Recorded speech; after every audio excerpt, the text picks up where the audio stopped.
Selamat sore Bapak Ibu sekalian. Mungkin ini waktu yang cukup setelah lunch ya. Mungkin saya tanya dulu, apa kabar Bapak Ibu sekalian? Baik? Baik. Oke, tidak terasa kita sudah berada di memasuki kuartal kedua tahun 2016 ya, waktu berjalan cukup cepat. Di kuartal pertama banyak sekali yang terjadi, terutama dari pasar modal dan terutama perekonomian dunia dan juga termasuk Indonesia. Ya, salah satunya adalah yang patut dicermati terkait dengan Fed rate, terutama dari pasar US. Ya, kira-kira gimana perkembangan Fed rate di tahun ini setelah di akhir tahun 2015 Fed memutuskan untuk menaikkan suku bunga sekali. Nah, kira-kira bagaimana sekarang masih menjadi yang perlu dimonitor oleh para pengambil keputusan. Nah, kemudian yang kedua dari pasar Asia, terutama one of the biggest economy in Asia, which is China, ya itu juga masih pertumbuhan ekonominya bisa dibilang sudah mulai stabil, ya di kisaran 6-7%, namun masih cukup rentan juga terhadap berita-berita dan data ekonomi yang kita patut cermati juga. Sementara dari Indonesia juga, kuartal ke-1 pertumbuhan ekonomi Indonesia baru rilis kemarin ya, minggu lalu itu di 4,92%, which is lebih kecil daripada pertumbuhan ekonomi Indonesia di kuartal 4 tahun 2015. Nah, kira-kira perkembangan kedepannya gimana sih tahun 2016 ini sampai akhir tahun? Nah, di sini kita sudah ada beberapa pakar ya yang akan menjadi narasumber kita di panel diskusi kita siang ini. Ya mungkin nggak usah berlama-lama, saya langsung panggilkan saja. Narasumber yang pertama itu Bapak Steven Satyayuda, Head of Sales and Marketing Ashmore Asset Management Indonesia. Bapak Steven bergabung dengan Ashmore sejak bulan Mei 2014 sebagai Head of Sales and Marketing di Ashmore. Kemudian Pak Steven memulai karir di Standard Chartered Bank ya, dan memiliki pengalaman lebih dari 13 tahun di industri perbankan dan keuangan. Setelah bekerja di perusahaan ternama, ya pengalaman beliau cukup banyak ya di Citibank, Commonwealth Bank, kemudian Manulife Asset Management Indonesia. Pak Steven membawa pengalaman yang luas ya di berbagai posisi untuk kemudian berada di posisi Head of Sales and Marketing PT Ashmore Indonesia. Hadirin sekalian, Bapak Ibu sekalian, kita panggil Bapak Steven Satyayuda untuk bergabung bersama saya di panggung. Silakan Pak Steven.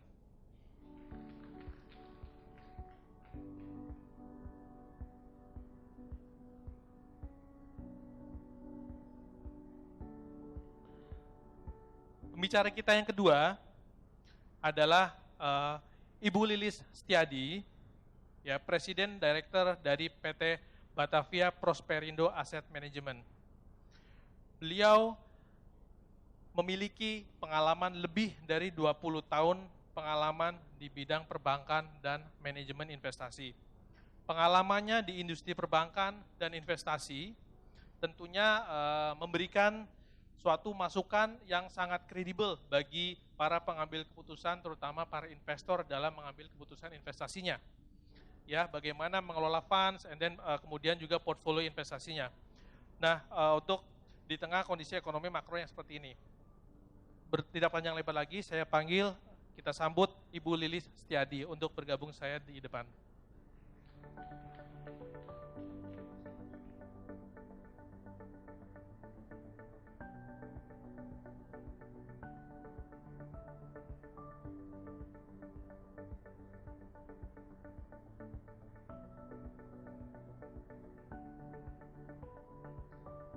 Narasumber kita yang berikutnya, yang ketiga, adalah Ibu Hilda Savitri, Director dan Chief Investment Officer of Indonesia Infrastructure Finance, atau sering kita kenal IIF. Ya, Ibu Hilda bergabung dengan IIF sebagai Chief Investment Officer di bulan Januari 2016. Sebelumnya, beliau adalah Direktur Investment Management Tile Management tahun 2007 sampai dengan 2015. Seorang fund manager regional yang mengatur dana lebih dari 550 juta US dollar ya dari offshore institutional manager. Kemudian dia juga pernah bekerja sebagai associate director di UOB Asia Limited tahun 2004 sampai 2007 yang bertanggung jawab sebagai strukturisasi, pelaksanaan dan distribusi berbagai transaksi merger and acquisition. Kita panggil ke depan untuk bergabung bersama saya, Ibu Hilda Safitri. Silakan.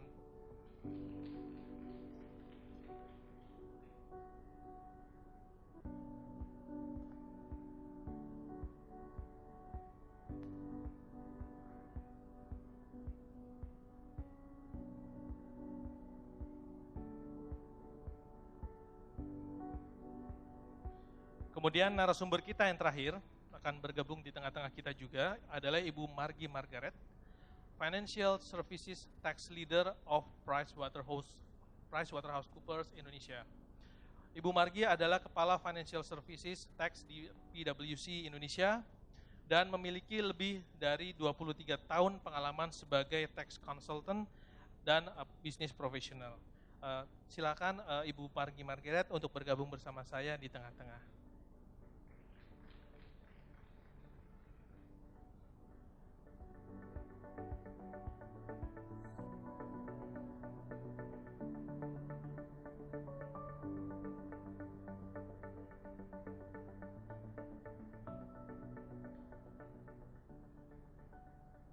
Oke, terima kasih Bu Lilis, Pak Steven, Bu Hilda, sama Bu Margi udah bisa berada di tengah-tengah kita.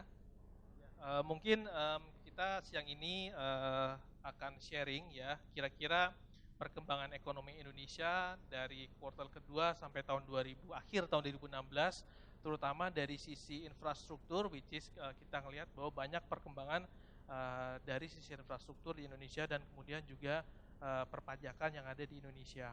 Dan impact-nya nanti gimana dalam proses mengelola portfolio baik itu obligasi maupun saham investasi untuk para investor. Nah mungkin banyak dari Bapak Ibu sekalian juga kita mulai mungkin dari Ibu Hilda ya terkait dengan IIF. Nah mungkin bisa mungkin Bu Hilda untuk sharing sedikit terkait dengan IIF Bu. Saya perkenalkan dulu, saya dari PT Indonesia Infrastructure Finance atau IIF.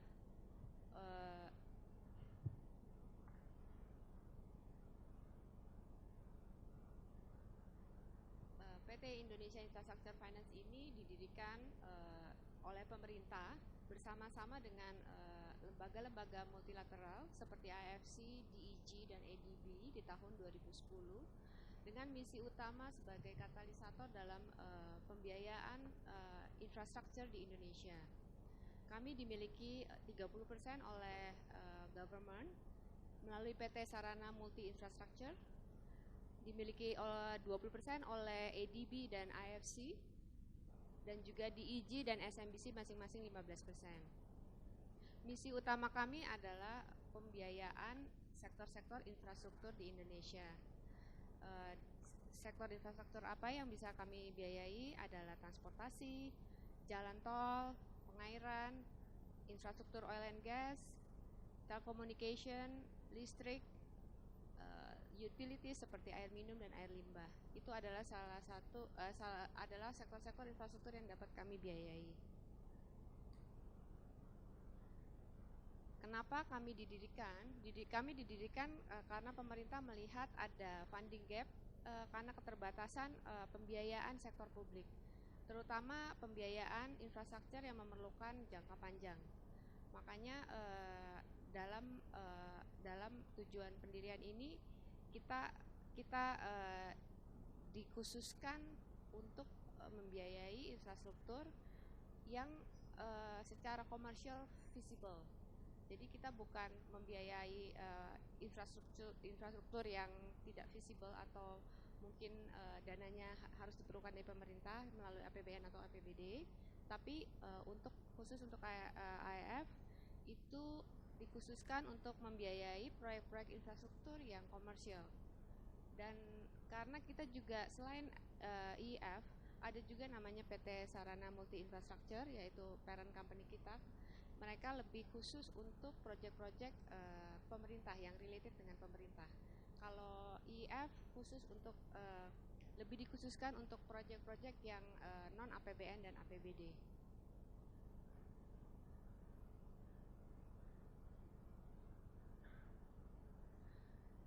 Model bisnis kami adalah pembiayaan jangka panjang.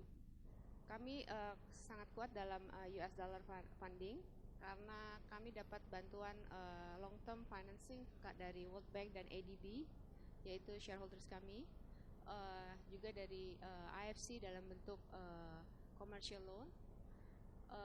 Kita juga bisa memberikan pinjaman dengan tenor yang panjang melebihi daripada bank-bank.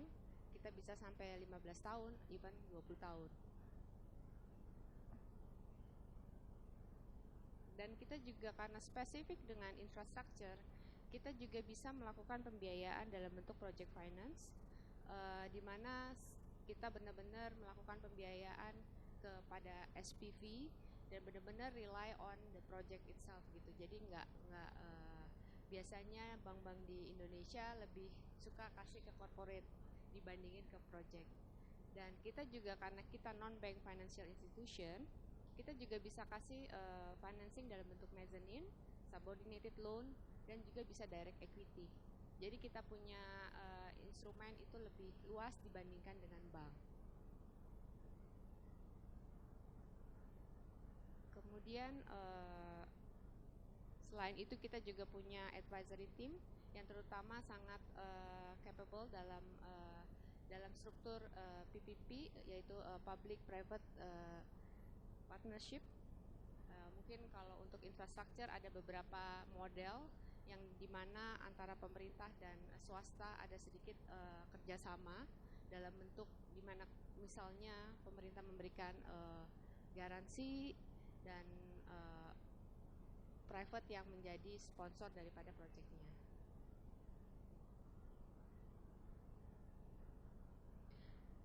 Ini salah satu model bisnis kami, yaitu kita fleksibel dalam jenis produknya. Kita juga bisa dalam bentuk jangka panjang, project financing, collateral yang lebih fleksibel.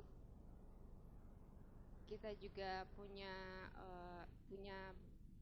ada beberapa dari mandat kami, yaitu kita dalam waktu masa depan kita akan mencoba untuk mengintroduce kayak project bond atau green bond, dan kita juga mempunyai jasa advisory.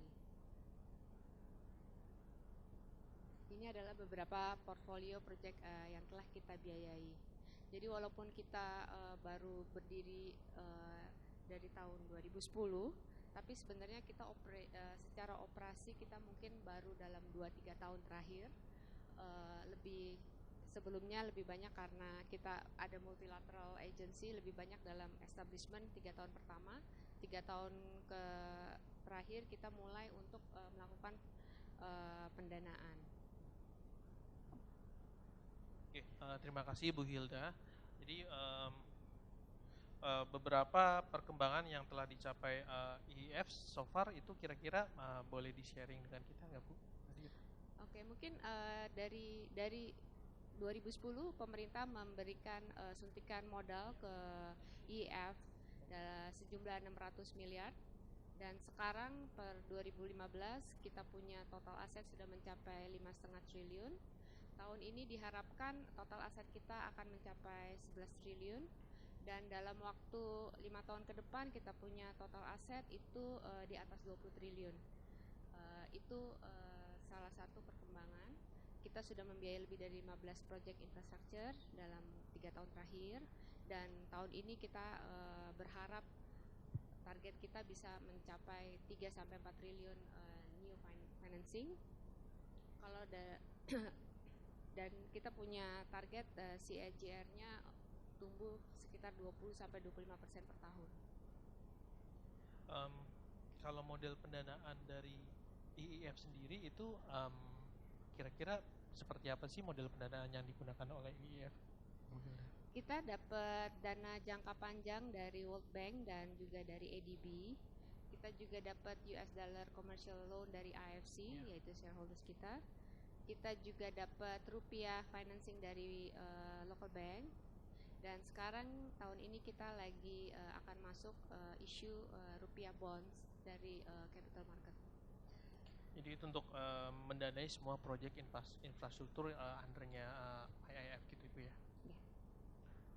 Mungkin sedikit pertanyaan lagi untuk proyek-proyek infrastruktur jenisnya yang masuk dalam programnya IIF itu kira-kira yang kategorinya seperti apa Bu? Kita itu karena dimiliki juga oleh AFC dan ADB, kita punya requirement social and environmental yang agak sedikit lebih strict karena kita mengikuti AFC performance standard untuk social and environmental. Jadi untuk semua proyek-proyek kita misalnya untuk proyek listrik kita mungkin hanya tertarik untuk membiayai yang clean dan renewables. Untuk coal power plant misalnya kita bisa tapi dengan syarat-syarat emisi tertentu yang baru bisa kita biayai karena kita punya social environmental quite strict di situ. Juga misalnya kayak kita mendanai proyek jalan tol, kita bersama-sama klien itu menerapkan prinsip sosial di mana untuk seperti pembebasan tanahnya, untuk sosialisasi dengan masyarakat atau CSR-nya kita mengikuti standar internasional yaitu standarnya IFC. Terima kasih Bu Hilda. Mungkin nanti kita bisa ada sesi pertanyaan dengan Bu Hilda di akhir ya. Nanti Bapak Ibu sekalian mohon hold dulu pertanyaannya. Nanti kita selesaikan panelnya, kemudian kita akan ada sesi question and answer. Oke, kemudian saya beralih sedikit ke Ibu Margi. Selamat sore Bu. Selamat sore. Ya, ini lebih ke perpajakan ya Bu Margi. Seperti kita ketahui bahwa salah satu sumber pendanaan APBN itu kan asalnya dari pajak, which is kalau kita lihat target pajak dari pemerintah pun belum mencukupi, belum sesuai target gitu ya. Nah, bagaimana menurut PwC mengenai sistem perpajakan di era pemerintahan Pak Jokowi? Apakah ada improvement dari era pemerintahan sebelumnya? Terus kemudian dari sisi penerimaan kira-kira sudah optimal atau belum? Apakah ada yang masih perlu diimprove dari sisi penerimaan pajak? Ya, sebetulnya ini pertanyaan yang cukup kompleks, tapi saya coba jawab dengan bahasa yang mudah begitu. Dibantu next, ya. Sekilas saja saya mungkin bisa sharing topik yang pertama dan kedua. Kalau kita lihat dari roadmap-nya Dirjen Pajak sendiri, memang sebenarnya tahun 2015 itu mereka adalah membina wajib pajak. Jadi banyak insentif. Tahun ini penegakan hukum. Jadi kalau tahun lalu misalnya asal bayar pokok pajak, sanksi administrasinya dihapuskan. Nah, tahun lalu itu pertama kalinya Dirjen Pajak itu hanya bisa mengumpulkan target 80%. Ya, kayaknya lebih sedikit lah, 82% kalau saya nggak salah. Tetapi in short, dalam sejarah lebih dari 20 tahun kita amati, itu biasanya kurangnya itu dari target sekitar paling 10%, itu pun udah buat mereka suatu hal yang kurang baik begitu. Kalau kurang tuh biasanya kalau boleh cuma 1%, 2%. Tapi 5 tahun terakhir selalu 10%, 12% kurangnya. Tahun lalu pertama kali dalam sejarah itu 82%. Jadi apa? Itu pukulan yang berat. Makanya sampai Pak Sigit Dirjen Pajak itu mengundurkan diri tahun lalu. Dan sebetulnya internally itu ada target juga. Kalau sampai di bawah 80%, gaji dari rekan-rekan yang ada di Dirjen Pajak diturunkan kembali ke sebelum mereka tahun 2015. Jadi kalau ditanya, apakah revenue-nya yang tercapai itu baik? Tidak baik. Walaupun dengan segala hormat kita, dengan kerja kerasnya teman-teman Dirjen Pajak, Menteri Keuangan Pak Bambang mengatakan tahun lalu itu dengan growth ekonomi yang tidak terlalu tinggi masih bisa mencapai seperti apa yang didapat 82% sekian, itu tidak terlalu jelek. Saya rasa kita bisa mengatakan iya, itu not too bad lah begitu. Kenapa? Faktanya selama harga komoditas batu bara maupun oil and gas akan terus turun seperti ini, memang akan sangat challenging buat pajak kita untuk mengumumkan pendapatan buat negara. Saya sendiri pernah bertemu Dirjen Pajak di level yang kepala kantor dulu ya. Itu yang satu kantor itu misalnya mereka banyakkan pegangnya 50% coal mining, 50%-nya bank. Mereka sendiri mengatakan, Marji, Desember itu kira-kira tahun lalu, 50% dari revenue yang biasa kita dapat itu hilang.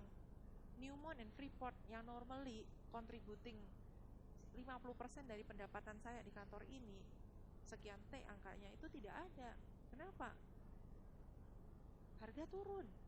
Ya, belum lagi nanti urusan strike. Jadi saya rasa it's a big challenge, Pak. Ke depan apakah kita akan terus-menerus menghadapi situasi yang tanda kutip kalau saya boleh katakan di lingkungan Dirjen Pajak itu tahun lalu itu boleh katakan tahun yang mencekam. Benar-benar mencekam. Oktober itu sampai ada masa-masa di mana mereka itu sudah benar-benar sangat khawatir karena kalau APBN kita istilahnya ini rumah tangga yang besar yang harus dibiayai.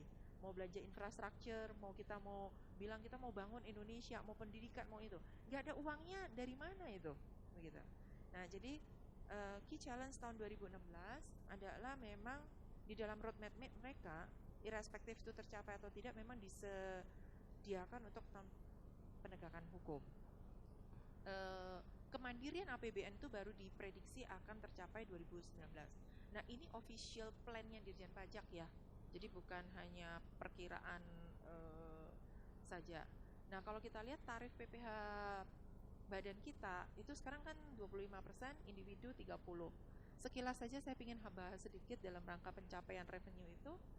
Kalau misalnya memang semuanya berjalan lancar, mungkin tax amnesty mungkin nanti kita bahas akan disetujui oleh DPR. Ada wacana PPh badan tarifnya turun 18%, Pak. Nah, kembali apakah itu akan membuat orang lebih bersemangat untuk berbondong-bondong membayar pajak? Kalau pengalaman kita, jujur aja ya, menurut saya tarif pajak is one thing, tetapi yang sering menjadi komplain besar dari perusahaan maupun investors itu pemeriksaan pajak. Jadi maksudnya begini, oke, kita tarif 25%, tetapi kalau misalnya nanti pemeriksaan itu ternyata ini nggak boleh jadi biaya, ini dikoreksi, itu dikoreksi, itu membuat mereka menjadi painful. Dan kemudian kalau itu tidak selesai di pemeriksaan, harus selesai sampai ke banding, karena kebanyakan sekarang kalau udah nggak sependapat, orang pajak tetap akan mengatakan pendapat saya seperti ini, mau nggak mau dibawa ke keberatan atau ke banding ya.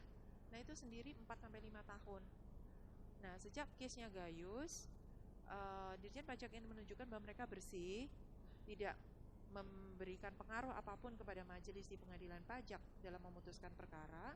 Jadi kalau ada perkara yang hasil putusannya bagus, Dirjen Pajak bagus itu dalam arti wajib pajaknya mendapatkan 100% apapun yang diminta atau dikabulkan seluruhnya, maka Dirjen Pajak tetap membawa kasus mereka ke MA. Sampai di MA tidak ada batas waktu, jadi bisa 8 tahun atau 5 tahun. In general, kalau smooth, tax audit sampai ke banding atau sampai ke MA, kita hitung-hitung mungkin 5 tahun sampai 6 tahun. Itu smooth. Kalau nggak smooth bisa 8 tahun atau 10 tahun. Nah, to cut the story short, ini yang menurut saya lebih painful, Pak. Jadi kalau memang Indonesia ingin lebih bergairah dalam investasinya segala macam, syukur-syukur memang tarif nanti akhirnya menjadi 18% untuk PPh badan. PTKP kan sekarang naik, trennya baik kalau saya bilang ya. Observasi kami trennya membaik. Tetapi dengan perbaikan di dalam tax audit semoga menjadi lebih baik. Nah, kalau pemerintahan Pak Jokowi yang kami lihat adalah sebetulnya fundamental yang dibangun oleh Ibu Sri Mulyani dari zamannya waktu Presiden SBY itu sudah cukup bagus. Jadi mayoritas itu sebetulnya lebih bersih lah, lebih tidak mau main sogok-sogokan, ya, karena mereka tahu sanksinya begitu. Jadi kalau ada oknum seperti Gayus itu memang pengalaman kita itu hanya 1-2 orang Ya mungkin kalian akan mengatakannya itu PwC yang ngomong lah begitu. Tapi saya rasa itu faktanya begitu. Faktanya bahwa makin sedikit yang berani macam-macam. Karena mereka tahu resikonya. Kalau sampai ketahuan, entah itu oleh KPK ataupun oleh internal, itu mereka jelas sekali sanksinya. Dan yang kurang bagus itu harus mereka menerima mereka di luar Jakarta misalnya, atau bahkan sampai ke pelosok-pelosok. Jadi kalau yang berpikir panjang dan mau berkarir tetap di Dirjen Pajak, Pak, mereka pada umumnya cenderung untuk mau melakukannya secara profesional. In short, kita juga melihat generasi yang muda yang di Dirjen Pajak pinter-pinter. Pinter sekali, saya boleh katakan. Bukan cuma pinter-pinter, pinter sekali. Jadi jangan underestimate mereka. Cara mereka melihat suatu permasalahan sekarang lebih banyak melihat bisnis proses, melihat apa sih sebetulnya substance of the transactions gitu. Jadi nggak cuma langsung serta-merta. Memang adalah kantor pajak yang masih kecil-kecil atau yang orangnya mungkin banyakkan dulu di Kalimantan pegang plantation misalnya, terus sekarang pegang perbankan, ya nggak langsung mudah memahami. Tetapi generally yang di Jakarta lebih baik. Jadi in short, Pak, yang kami bisa angkat trennya membaik.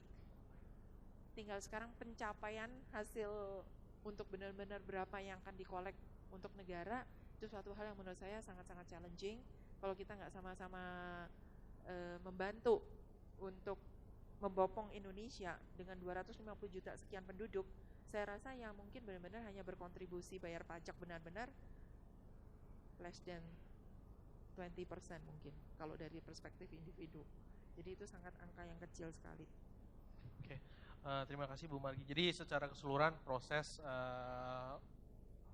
looking forward to the right direction gitu ya Bu ya. Kami observe-nya begitu sih, okay. Pak. Ya. Oke. Ini yang menarik sih Bu, terkait dengan mungkin sekarang kan kita lihat tax amnesty gitu ya Bu ya. Mungkin sekarang yang banyak didiskusikan di market gitu ya. Dari sisinya PwC sendiri, kira-kira ada nggak Bu informasi latest information update terbaru terkait dengan RUU tax amnesty tersebut? Kemudian bagaimana sih proses pelaporannya untuk yang repatriasi gitu? Jadi biar mempermudah, which is harusnya impact-nya akan cukup signifikan terhadap penerimaan pajak juga untuk pemerintah gitu Bu. Boleh sharing sedikit? Ya. Jadi yang pertama mungkin saya bisa bawakan tax amnesty itu satu adalah kita harus lihat dulu kapan DPR akan menyetujui RUU-nya. Ya, mau ngomong apapun berbusa-busa kalau DPR-nya tidak menyetujui RUU-nya itu jadi percuma gitu. Insights terakhir itu sebetulnya adalah dari DPR itu mempunyai keinginan yang lebih harmonis. Beberapa bulan yang lalu beberapa partai masih tidak sepakat. Kalau sekarang kita observasi lebih banyak yang mendukung. Nah, kalau dilihat dari pemerintah, definitely mereka mau bantu, ya, mau itu berjalan.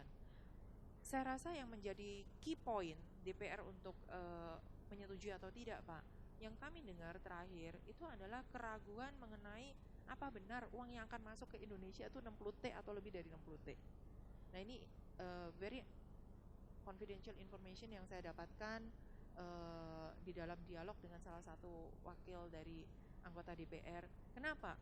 Buat mereka pada saat awal inisiasi ini, kalau Bapak Ibu sekalian pernah mengobservasi, sebetulnya ini bukan rencananya Dirjen Pajak mau tax amnesty.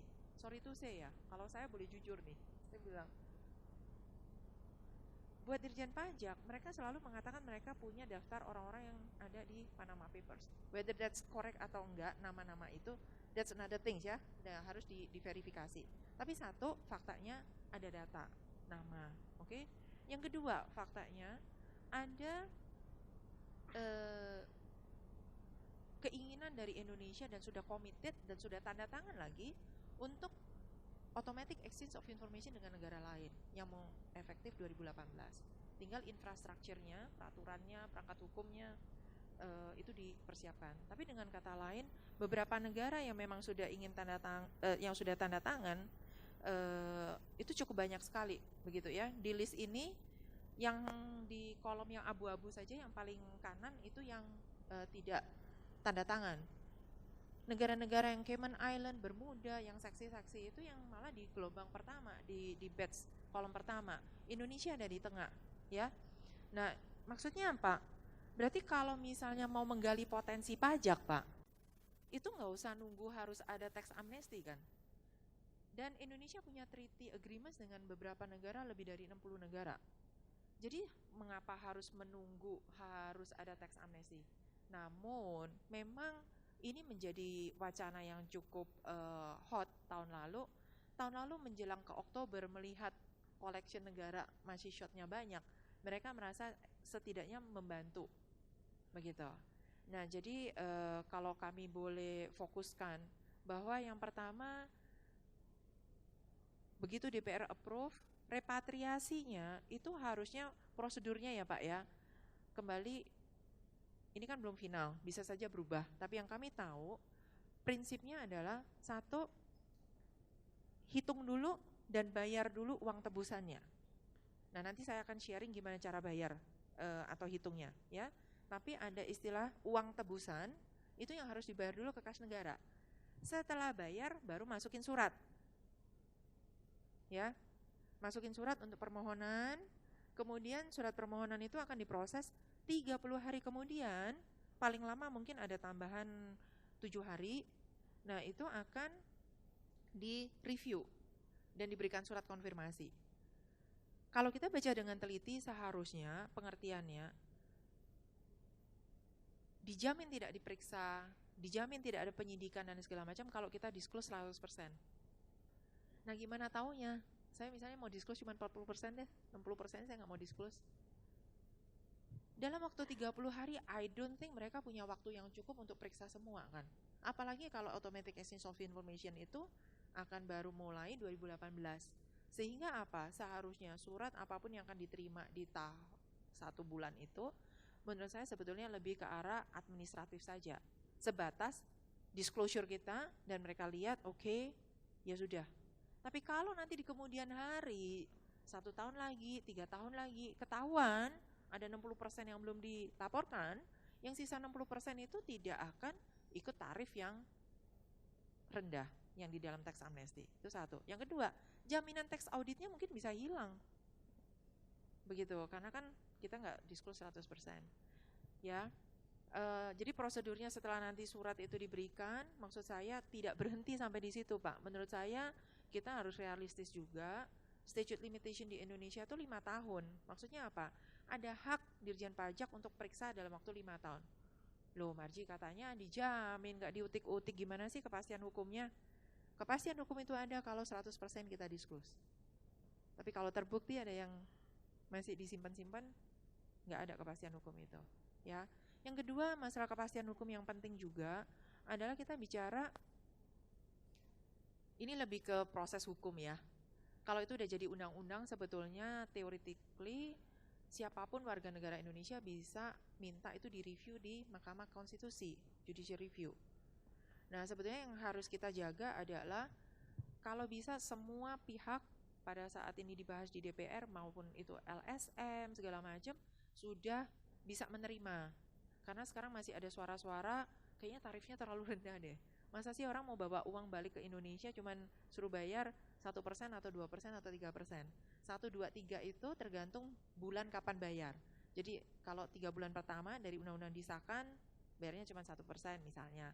Atau 2% untuk 3 bulan berikutnya, jadi bulan ke-4 sampai ke-6. Kalau setelah bulan ke-6 jadi bulan ke-7 mungkin jatuhnya ke 3%. Nah kalau uangnya bukannya dari luar masuk ke Indo, memang tarifnya lebih tinggi, 2, 4, 6. Nah ini bisa bergerak terus nih ya.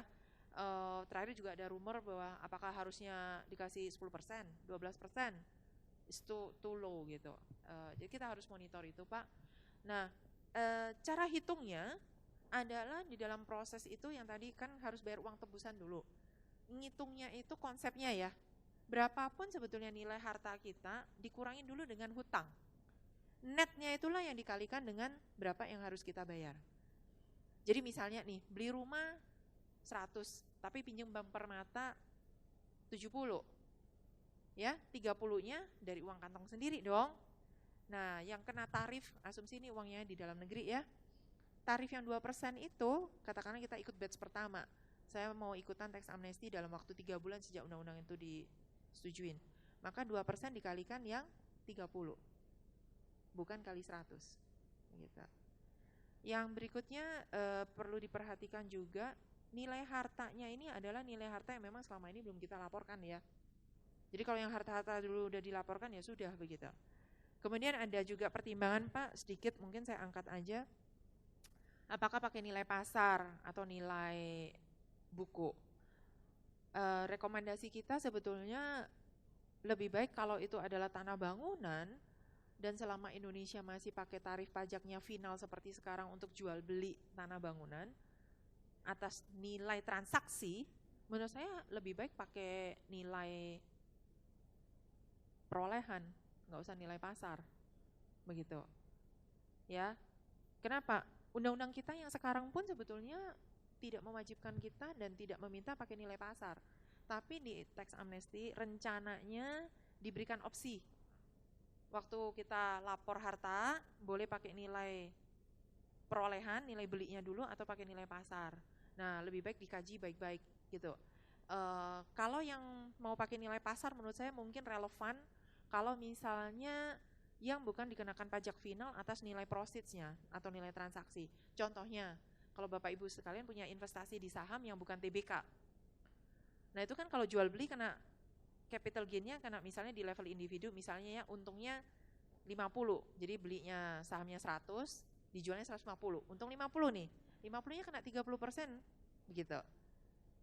Nah, kalau di kemudian hari mau jual, ternyata harganya udah 500, dulu beli 100, dijual di kemudian hari 500, untungnya kan 400 kena 30.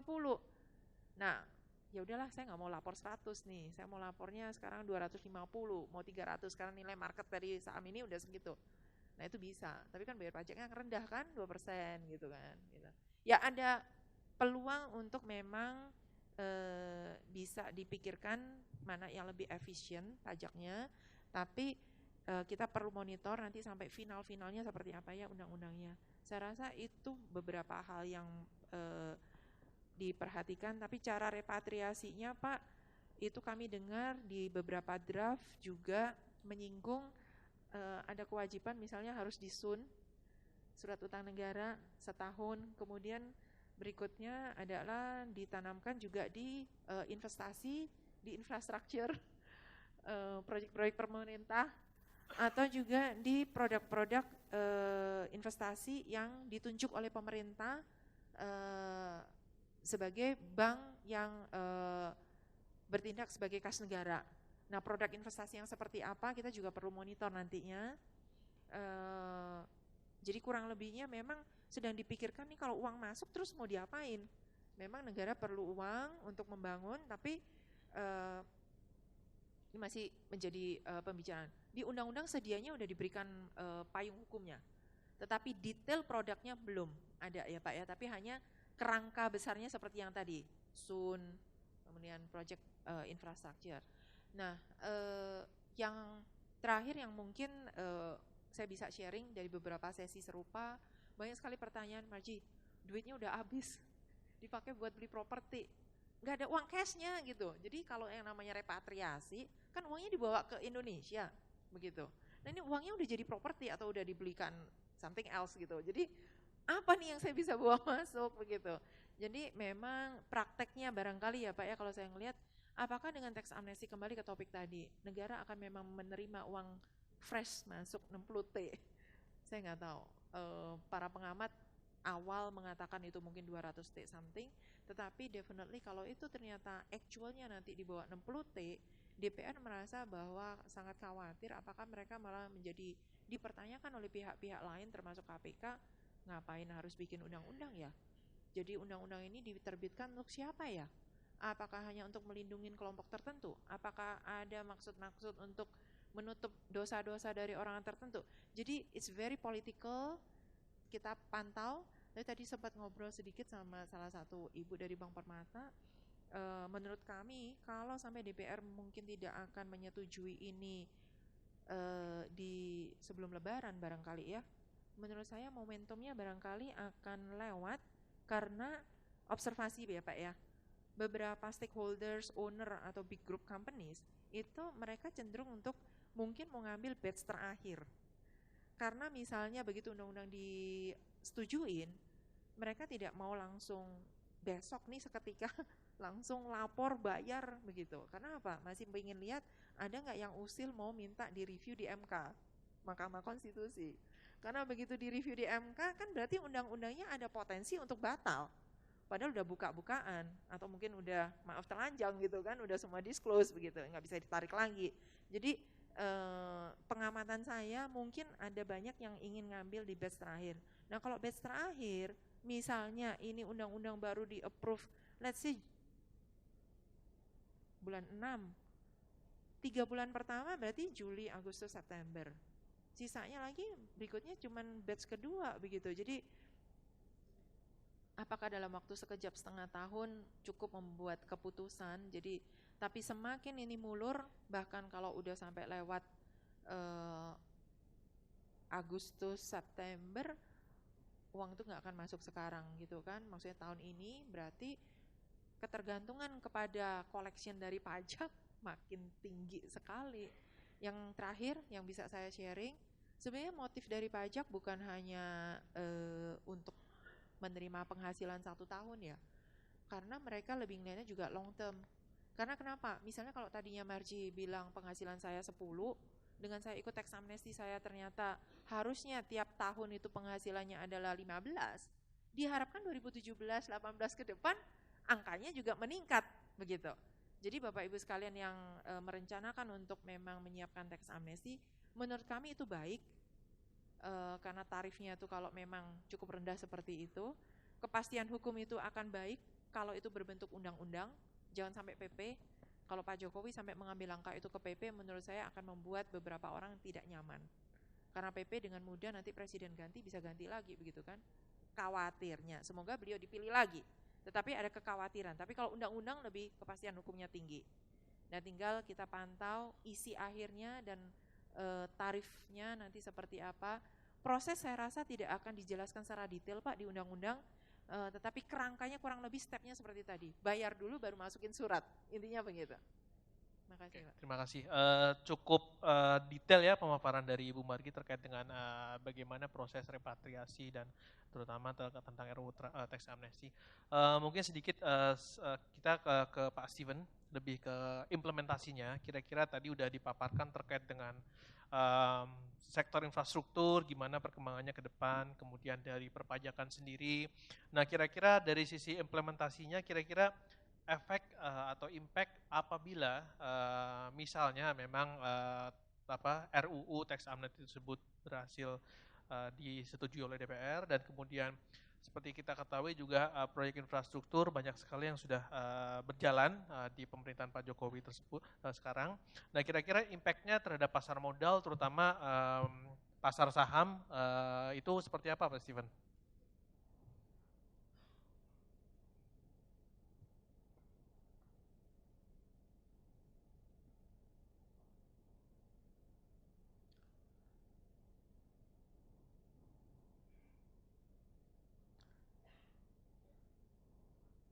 Baik, selamat sore Bapak Ibu.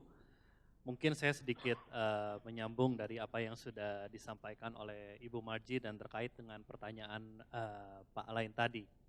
Saya pikir memang tax amnesty ini merupakan salah satu game changer, ibaratnya yang memang kita tunggu untuk menjadi satu katalis positif di pasar saham kita, Bapak Ibu. Ya. Karena memang kalau kita bicara grand design awal yang hendak dibentuk oleh pemerintah, sebetulnya pemerintah ini membutuhkan kurang lebih sekitar 5.500 sampai 6.000 triliun rupiah dana untuk membiayai proyek infrastruktur kita hingga tahun 2019. Ya. Namun semenjak ada kesimpang siuran di masalah tax amnesty, saya melihat pemerintah sekarang sudah lebih realistis dan mereka sudah mulai membuat 3 layer target untuk grand design pembiayaan infrastruktur. Yang pertama adalah baseline target ya. Saya percaya baseline target ini pemerintah tidak menginclude tax amnesty sebagai salah satu sumber pemasukan untuk membiayai infrastruktur. Kemudian ada optimis target, di mana optimis target ini saya pikir memprice in kalau misalnya program tax amnesty ini keberhasilannya, sukses rate-nya kurang lebih sekitar 30-50%, dan agresif target di mana pemerintah ini menargetkan tetap di angka awal 5.500 sampai 6.000 triliun. Sebetulnya kalau saya tadi juga boleh tambahkan dari apa yang sudah Bu Marji sampaikan, memang data yang kami dapat dari berbagai institut, ya termasuk McKinsey, termasuk dari Dirjen Pajak sendiri, kurang lebih pemerintah ini memang menargetkan sekitar 5.000 sampai 6.000 triliun rupiah dana dari high net worth individual yang ada di luar negeri, yang diparkir di luar negeri Bapak Ibu. Dan sebetulnya dari 5.000 sampai 6.000 triliun rupiah, target yang hendak dicapai oleh pemerintah berdasarkan diskusi yang kebetulan kami mendapat kesempatan difasilitasi untuk diskusi dengan timnya Pak Luhut, Pak Seto yang memang menjadi inisiator dari program tax amnesty ini.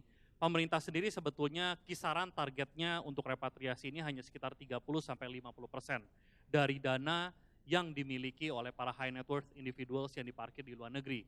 Yang berarti kalau kami translasikan dalam angka, kurang lebih target pemerintah sebetulnya 2.000 triliun.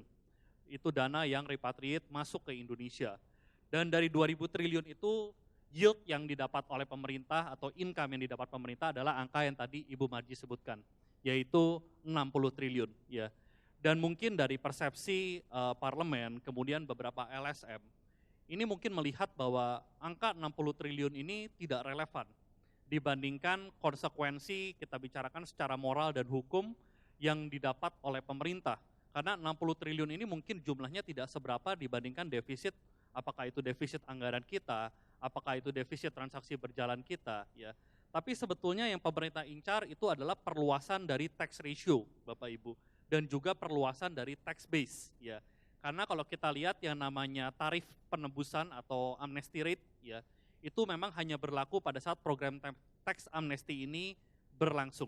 Ya, itu yang kami dapat informasinya. Dan pada saat nanti program tax amnesty ini sudah berakhir, ya, yang akan dikenakan adalah normal tarif rate. Ya, yang mungkin nanti kalau ada kesempatan Ibu Marji bisa menjelaskan juga. Jadi perluasan tax base dan tax ratio dalam waktu 2-3 tahun ke depan, ini adalah aim atau purpose utama dari pemerintah dalam mengadakan tax amnesty, Bapak Ibu. Dan tentu saja kalau kita lihat angka 2.000 triliun, Bapak Ibu, kita bicara pasar modal kita, kalau kita bicara pasar saham.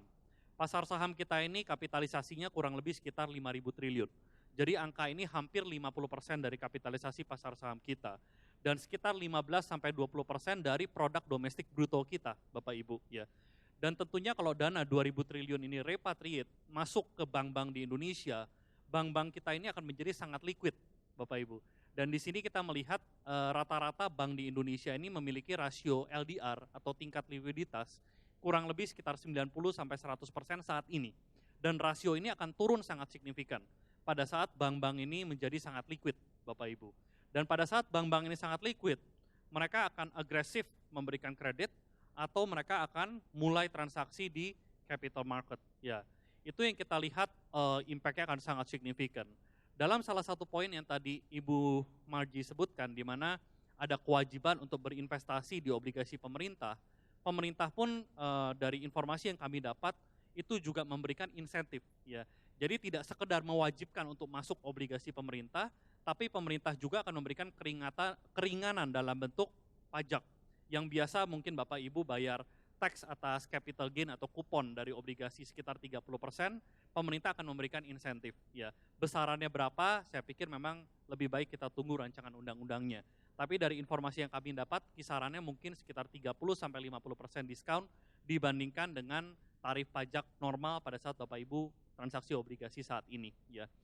Dan kami memang melihat sebetulnya tujuan pemerintah ini tidak semata hanya mengincar dana high net worth yang ada di luar negeri, Bapak Ibu.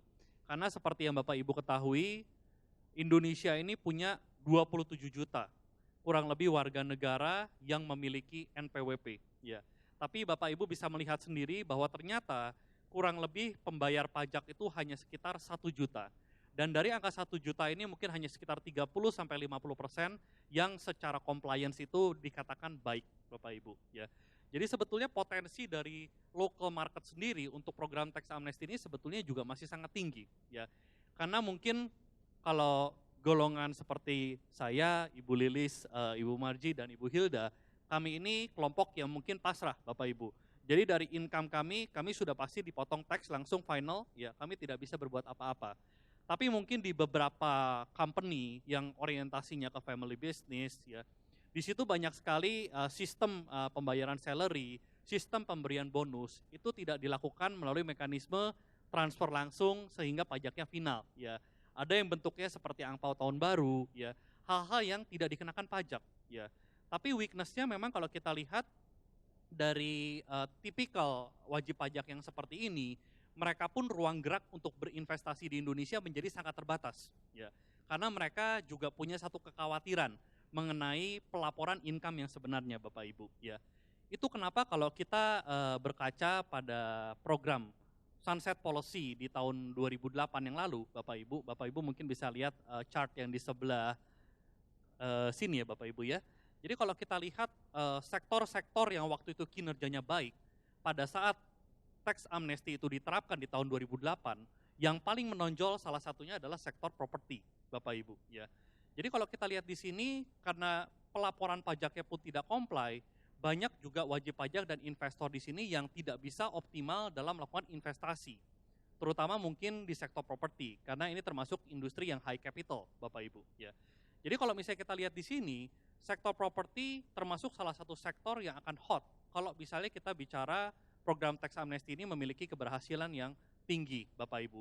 Sekali lagi saya agree dengan statement dari Ibu Marji bahwa bentuk dari tax amnesty ini harus dalam bentuk undang-undang.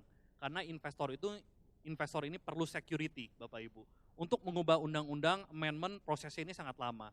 Tapi kalau kita bicara peraturan presiden, ya ini dalam hitungan hari, dalam hitungan minggu bisa ada perubahan. Sehingga mungkin security bagi investor di sini juga kurang, Bapak Ibu. Ya. Dan kami juga melakukan kalkulasi pada saat dana ini repatriasi, Bapak Ibu, kurang lebih pertumbuhan ekonomi kita ini harusnya terdorong sekitar 10-30 basis point. Ya. Karena 2000 triliun, kalau misalnya kita bilang yieldnya tadi 60 triliun, ya ini kurang lebih ekivalen dengan angka tadi. 10-30% dari produk 10-30 basis dari produk domestik bruto kita, Bapak Ibu.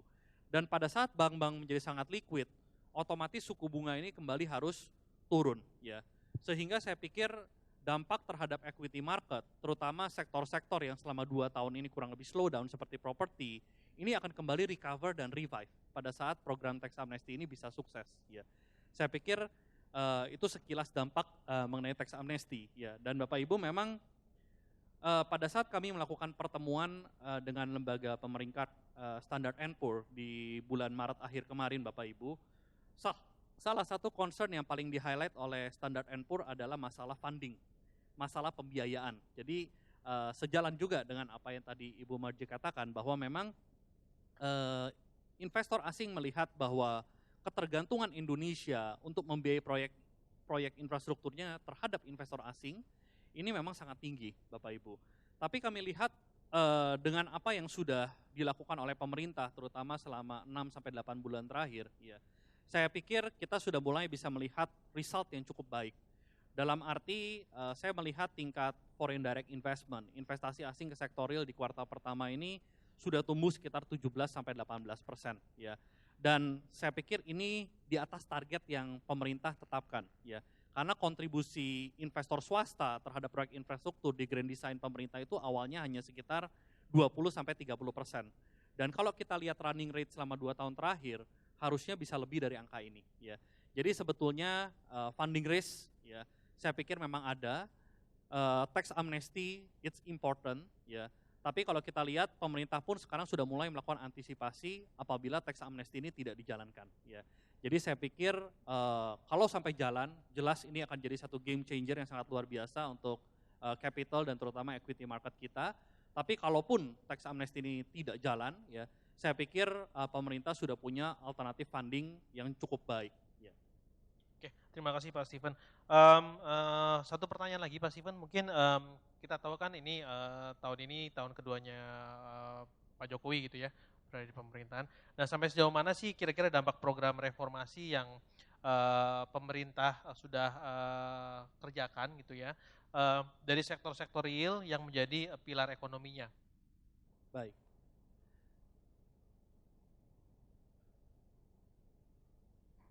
Ya, Bapak Ibu, kalau mungkin Bapak Ibu perhatikan angka pertumbuhan ekonomi kita di kuartal 1 kemarin, ya, yang baru dilaporkan 2-3 hari yang lalu. Saya pikir mungkin kalau Bapak Ibu yang mengikuti ekonomi mungkin akan agak kecewa. Ya.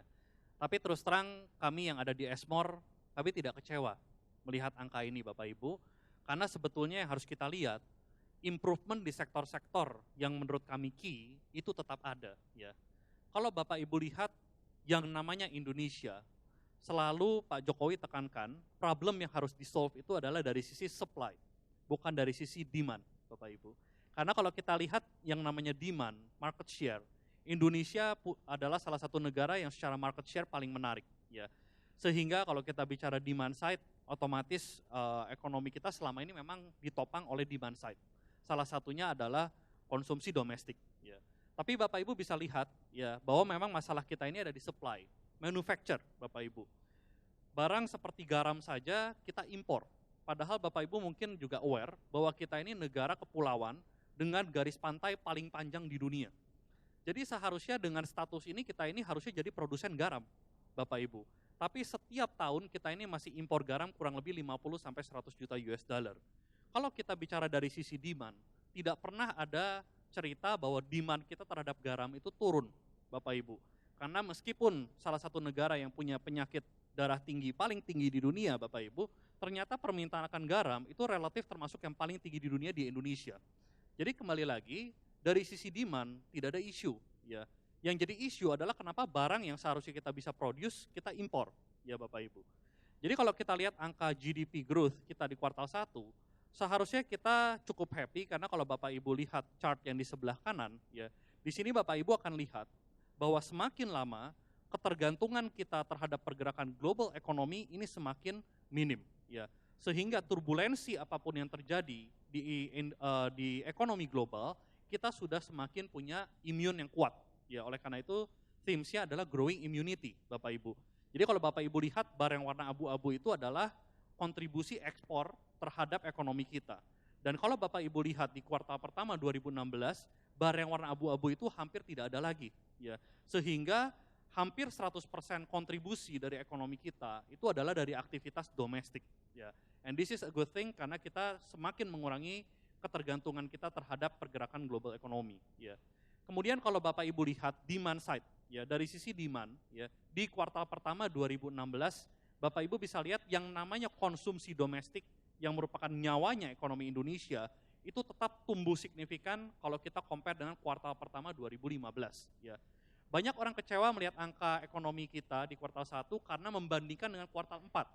Dan saya pikir ini perbandingan yang sangat tidak fair Bapak Ibu. Karena kuartal 4 tahun lalu saya ambil contoh seperti belanja pemerintah. Bapak Ibu bisa lihat di situ belanja pemerintah di bulan Desember pertumbuhannya 7,3% akhir tahun lalu.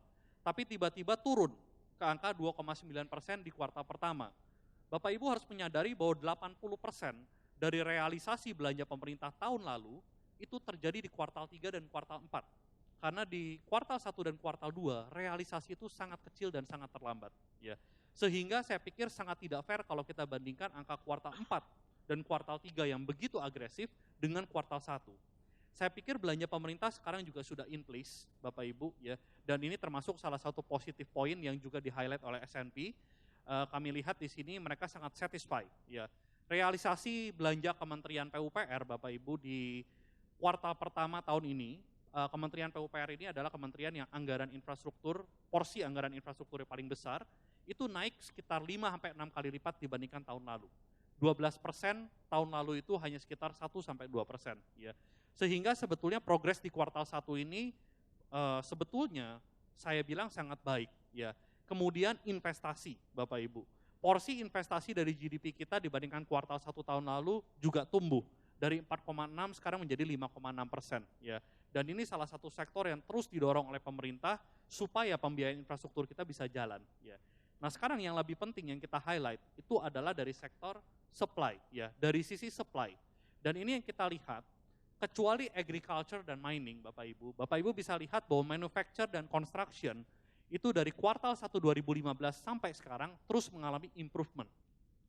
Jadi dari sisi supply, pemerintah ini terus berbenah, dan kalau kita lihat resultnya itu ada, Bapak Ibu. Hanya memang salah satu titik lemah hasil result ekonomi kita di kuartal 1 itu adalah di sektor agriculture. Sektor agriculture ini sering dianggap sepele, Bapak Ibu, oleh investor. Padahal kalau kita lihat kontribusi terhadap GDP itu mencapai 14%, ya, cukup besar. Dan 35% dari populasi penduduk Indonesia ini sebetulnya masih petani, ya. Dan bagaimana China, Taiwan, Korea, dan Jepang saat ini menjadi negara maju Asia, titik baliknya adalah pada saat mereka bisa mencapai swasembada pangan. Satu hal yang sampai saat ini belum bisa dicapai Indonesia, padahal pernah dicapai di era zaman Pak Presiden Soeharto tahun 1986 yang lalu. Jadi Bapak Ibu bisa lihat di sini, angka agriculture di kuartal 1, pertumbuhannya itu hanya 1,8. Berbanding biasanya agriculture itu bisa tumbuh sekitar 4-5%. Dan ini terjadi bukan karena produktivitas turun, Bapak Ibu. Tapi karena memang kita saat ini mengalami era siklus, ya, di mana musim ini memang sangat aneh. Bapak Ibu kan bisa lihat sekarang, ya, terjadi pergeseran musim yang sebetulnya sangat luar biasa, dan ini sangat mempengaruhi hasil pertanian kita, ya. Sehingga output dari hasil sektor agriculture ini tidak maksimal, sehingga angka pertumbuhan ekonomi kita ini sekilas seperti mandek, ya. Jadi Bapak Ibu bisa lihat penurunannya signifikan. Oleh karena itu kami juga sempat melakukan ground research, Bapak Ibu, ke sektor pertanian. Saya pikir ini sangat menarik karena kalau Bapak Ibu lihat, sekarang porsi subsidi dari pemerintah yang besar itu adalah subsidi non-energi, ya. Dan ini adalah salah satu perubahan yang paling signifikan yang dilakukan oleh pemerintahan Pak Jokowi dibandingkan pemerintahan yang lalu. Kalau Bapak Ibu lihat chart tabel yang sebelah kanan bawah, kanan atas maksud saya, Bapak Ibu bisa lihat bahwa selama 10 tahun terakhir, kalau kita bicara subsidi, 80-90% subsidi itu pasti adalah subsidi energi, ya. Tapi sekarang di tahun 2015 dan 2016, subsidi non-energi porsinya ini mulai semakin besar. Dan 65% dari subsidi non-energi kami lihat itu ada di sektor agriculture, ya. Jadi Pak Jokowi adalah presiden kedua setelah Pak Soeharto yang saya pikir yang benar-benar fokus secara anggaran dan secara effort itu ke sektor agriculture, Bapak Ibu. Karena kalau Bapak Ibu bisa lihat di sini, ya, selain daripada populasi yang besar di sektor agriculture, maaf bisa bantu di next, ya. Jadi kalau kita lihat di sini, seperti yang tadi saya katakan Bapak Ibu, Pak Jokowi melihat kesuksesan ekonomi China, Taiwan, Korea, dan Jepang pada saat mereka mulai growth signifikan. Bapak Ibu bisa lihat chart yang sebelah kiri atas, China mulai tumbuh dengan agresif pada saat bisa mencapai yang namanya agriculture reform atau privatisasi lahan pertanian di tahun 1978. Baru setelahnya ekonominya ini bisa berakselerasi, fokus ke sektor industri dan investasi setelah mereka mencapai swasembada pangan. Jadi ini memang hal penting yang harus dicapai oleh pemerintah. Dan kita mengawasi penyaluran dana sekitar 50-100 triliun yang disalurkan oleh pemerintah ini hasilnya seperti apa, Bapak Ibu, ya. Karena selain subsidi non-energi yang besarnya 50-60 triliun, Pak Jokowi ini juga memberikan sekitar 50 triliun dalam bentuk dana desa, Bapak Ibu. Dan kami lihat pada waktu site visit kami di Karangkates, Jawa Timur dan juga di Jawa Tengah, kami lakukan beberapa survei ke sana, hasilnya ini memang sangat baik. Infrastruktur desa saat ini saya pikir sudah sangat develop, ya. Salah satu masalah infrastruktur desa itu adalah saluran irigasi, Bapak Ibu. Dan Bapak Ibu bisa dilihat di sini bahwa saluran irigasi sekarang juga perbaikannya sudah signifikan, sudah baik. Dan saluran irigasi yang baik ini kontribusi terhadap peningkatan produktivitas sangat tinggi, ya. Dan infrastruktur desa, jangan salah Bapak Ibu, yang kerjakan itu bukan kontraktor. Tapi kalau kita lihat di sini adalah militer, ya. Jadi Bapak Ibu bisa lihat bahwa sekarang militer ini dideploy oleh Pak Jokowi, salah satunya untuk mengerjakan, membantu pengerjaan infrastruktur di desa, ya.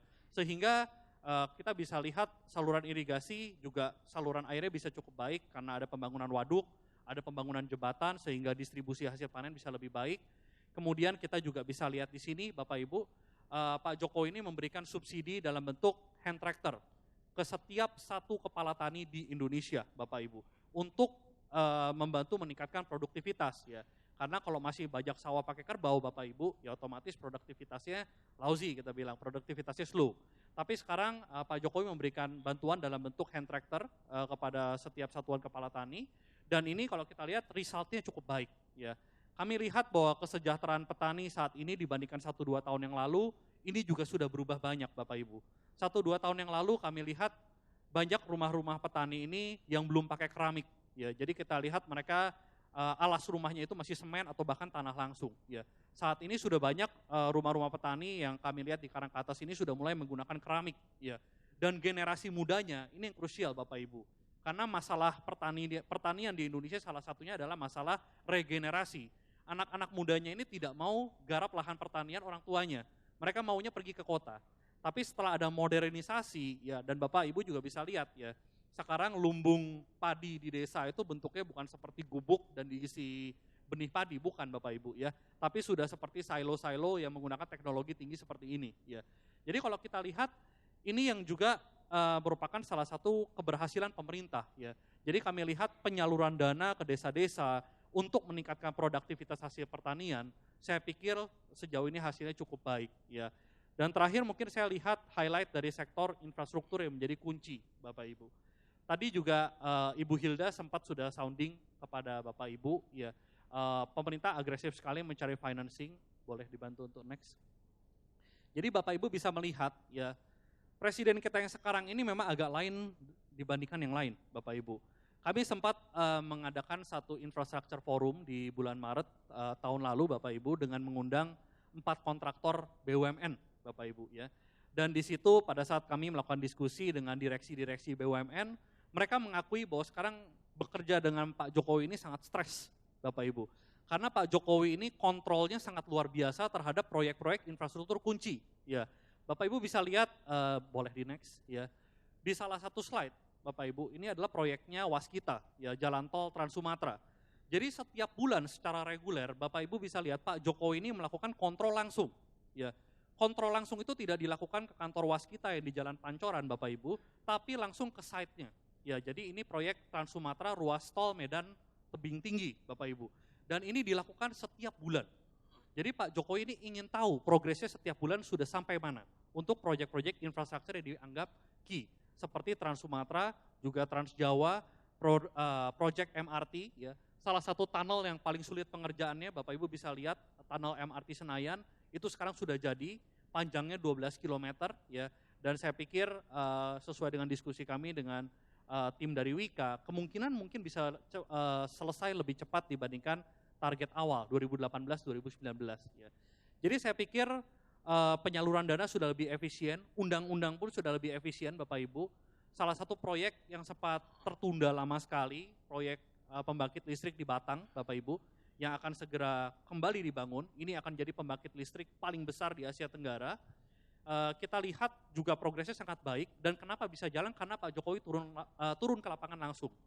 Salah satu kendala yang dihadapi proyek Batang pada waktu itu adalah masalah pembebasan lahan, Bapak Ibu. Dan pada saat revisi Undang-Undang Pembebasan Lahan ini sudah dilakukan 2-3 kali, dan tidak jalan juga, Pak Jokowi decide untuk langsung lihat ke lapangan. Dan ternyata hal yang dilihat Pak Jokowi pada waktu itu adalah pencairan dana kompensasi untuk pemilik lahan, ini terjadi berlarut-larut waktunya karena membutuhkan tanda tangan dari pejabat daerah yang bersangkutan ya. Dan di sini seringkali terjadi masalah misbirokrasi ya, yang mungkin saya nggak explain tapi Bapak Ibu sudah aware kenapa ya. Dan Pak Jokowi pada waktu itu langsung pulang ke Jakarta melakukan revisi yang keempat untuk Undang-Undang Pembebasan Lahan. Jadi Pak Jokowi memberikan batas waktu maksimal 7 hari untuk yang namanya pejabat daerah atau kepala daerah itu tanda tangan. Kalau lewat dari 7 hari, ditanda tangan atau tidak ditanda tangan, dana itu akan dicairkan. Ya.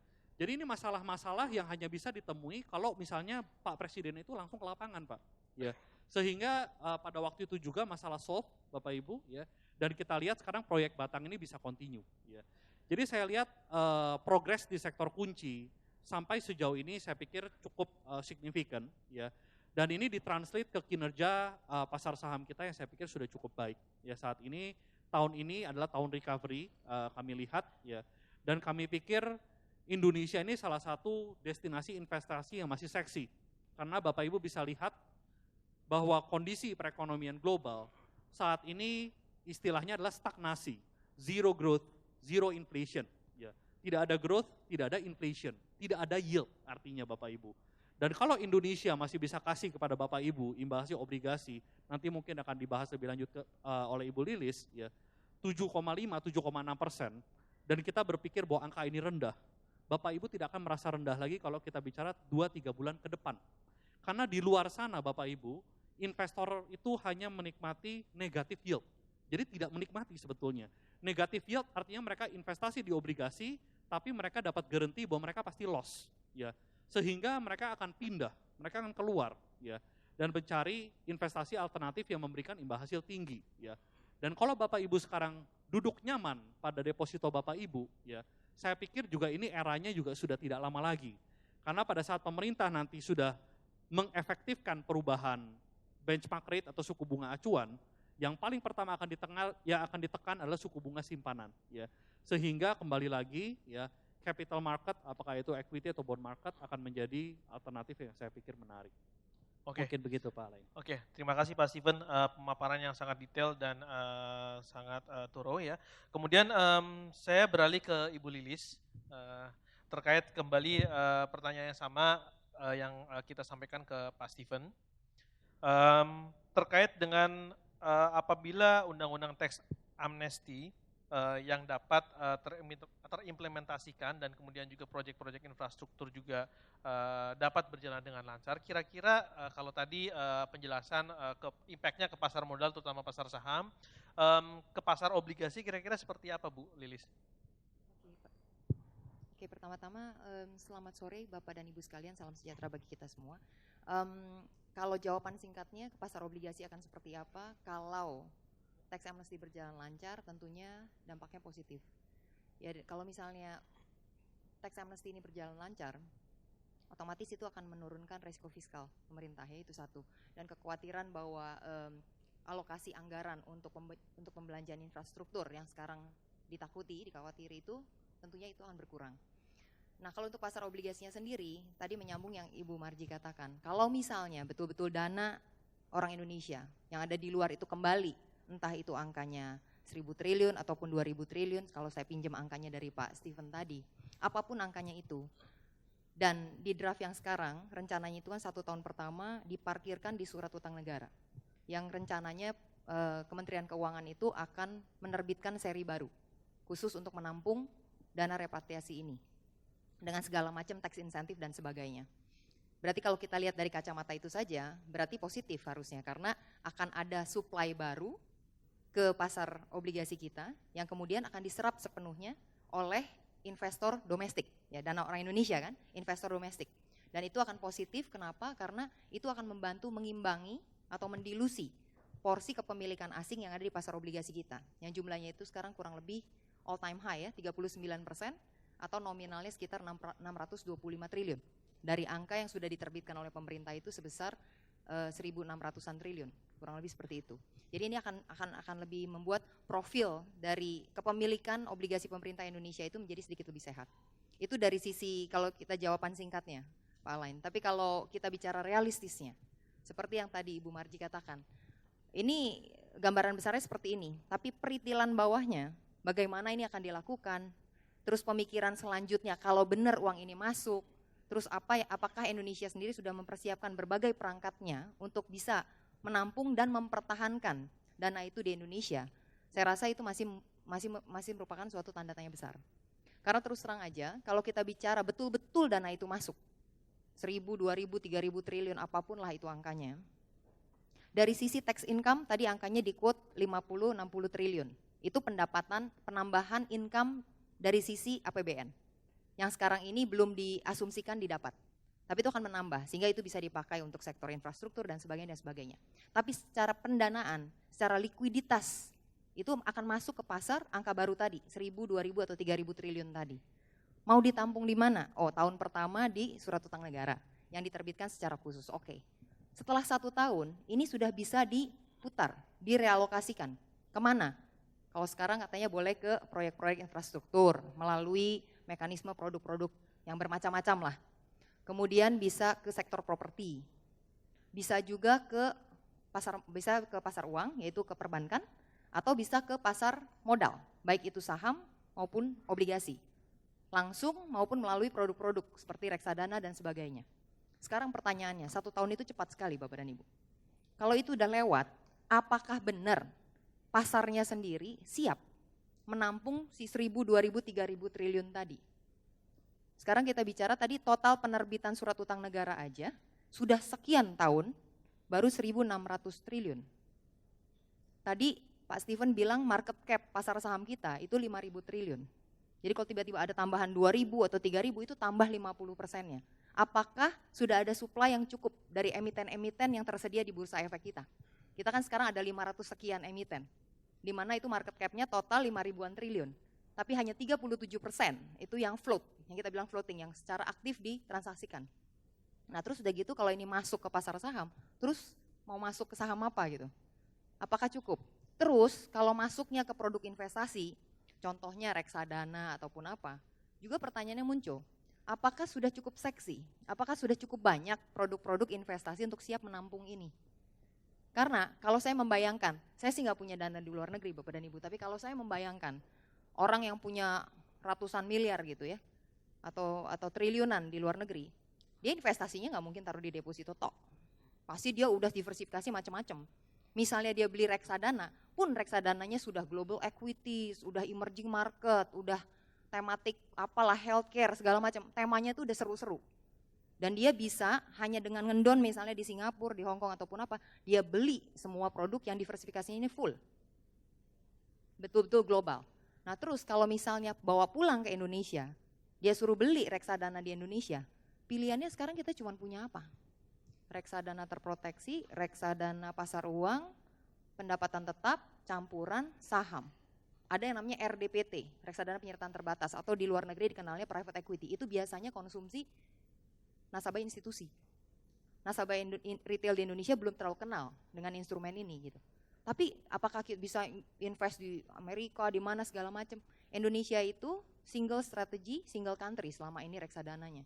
Sementara yang di luar negeri yang tersedia multi strategy. Bisa long, bisa short, bisa multiple countries, bisa commodity, bisa nyebrangnya itu macam-macam.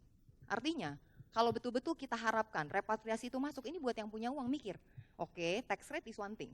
Saya setor nih 1, 2, 3% tadi, yang seperti Ibu Marji bilang 3 bulan pertama 1%, 2% 3 bulan ke berikutnya, dan 3% bulan berikutnya. Terus udah gitu kalau saya bawa pulang uangnya, saya taruh di mana? 1 tahun. Sesudah itu gimana?